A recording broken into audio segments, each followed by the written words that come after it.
ইচ্ছা ছিল না, তবুও এক প্রকার বাধ্য হয়ে নিজের ইচ্ছার বিরুদ্ধে বার্সেলোনা ছাড়েন লিওনেল মেসি। এরপর যোগ দেন পিএসজিতে। সেখানে থাকার সময়ই 2022 সালের ডিসেম্বরে বিশ্বকাপ জেতেন তিনি।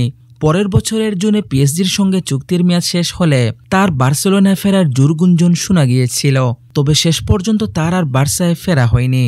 গত 17 এপ্রিল ইউটিউব চ্যানেল সিম্পলি ফুটবলে দেওয়া এক সাক্ষাৎকারে মেসি বলেছেন, খুব করেই বার্সেলোনায় ফিরতে চেয়েছিলেন তিনি। বিশ্বকাপ জয়ের 6 মাস পর পিএসজির সঙ্গে মেসির চুক্তি শেষ হয়ে যায়। এরপর আর ক্লাবটির সঙ্গে নতুন করে কোনো চুক্তি করেননি এই আর্জেন্টাইন। বার্সেলোনায় ফেরার কথা ছিল, তবে শেষ পর্যন্ত মেসি যোগ দেন মেজর লিগ সকারের ক্লাব ইন্টার মায়ামিতে। মেসি যে বার্সেলোনায় ফিরতে চেয়েছিলেন সে কথা তিনি নিজেও স্বীকার করলেন।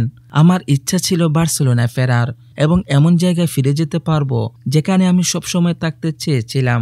ইউটিউব চ্যানেলে দেওয়া সাক্ষাৎকারে মেসি বলেছেন, ইন্টার মায়ামিতে আসার সিদ্ধান্ত ছিল পুরোপুরি পারিবারিক, তবে আমরা যে বিশ্বকাপ জিতেছি তারও একটা বড় প্রভাব পড়েছে, তবে আমি ইউরোপের অন্য কোনো ক্লাবে যেতে চাইনি।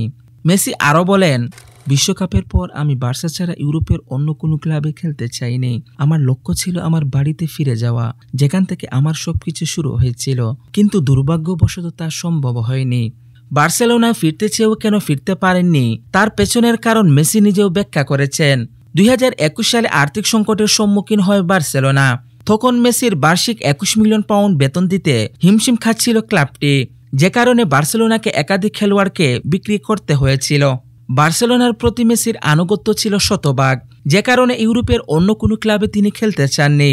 তার পরিবর্তে আমেরিকার মেজর লিগ সকারের দল ইন্টার মায়ামিতে যোগ দেন আর্জেন্টাইন এই কিংবদন্তি।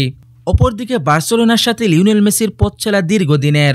2 দশকের পথ চলায় ক্লাবের হয়ে সবচেয়ে বেশি ম্যাচ খেলা, সর্বোচ্চ গোলসহ আরও অনেক রেকর্ড গড়েছেন লিওনেল মেসি।